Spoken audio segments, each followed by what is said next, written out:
আজ সানডে মানে সবসময় স্পেশাল। আরও স্পেশাল কেন? সকাল সকাল ইকার্ট থেকে এটা ডেলিভারি দিয়ে গেল। অনেক দিন ধরে ভাবছিলাম এই ফোনটা কিনবো, ভীষণ প্রয়োজন ছিল, শখে নয় প্রয়োজনে কিনলাম। এটা হচ্ছে মোটোরোলা H50 Neo। পরে আমি ওপেন করে দেখাচ্ছি। এক্সচেঞ্জ করবো ভেবেছিলাম এই ফোনটা, MI A2। এটা আমার পুরনো একটা ফোন। এটার সব ভালো আছে, কোনো স্ক্র্যাচ নেই, কিচ্ছু নেই, একদম নতুনের মতন। কিন্তু স্টোরেজটা খুব কম, 64 GB মাত্র। আর যেখানে 4 GB র্যাম। আর camera quality, front camera 20, back camera হচ্ছে এটা 20 and 12, যেটা এখন আমার চলবে না, কেননা আমাকে প্রচুর ভিডিও বানাতে হয়, স্টোরেজও আমার লাগে।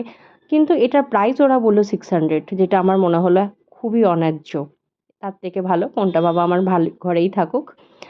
আর এই হচ্ছে সেই ফোনটা, টাডাট! ওপেন করে ফেললাম। আসলে ই-কার্টে ছেলেটি অলরেডি ওপেন করে আমাকে দেখিয়ে দিয়ে গেছিলো। এটা ওদের রুলস অ্যান্ড রেগুলেশনের মধ্যে পড়ে।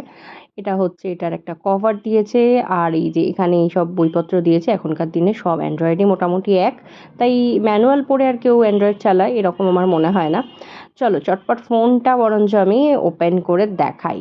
আমার খুব পছন্দের কালার অবশ্যই লাল। আমার কাটলারি থেকে আরম্ভ করে সব জিনিসে একটা মানে ক্রকারি সেট থেকে কাপ থেকে সব জায়গায় লালের ছোঁয়া থাকবে, তো ফোনেই বা নয় কেন। অবশেষে এই ফোনটা পেয়ে গেলাম। ক্যামেরা কোয়ালিটি দুর্ধর্ষ। ব্যাক ক্যামেরা হচ্ছে 50, 13, 10, আর ফ্রন্ট ক্যামেরা হচ্ছে 32 মেগাপিক্সেল।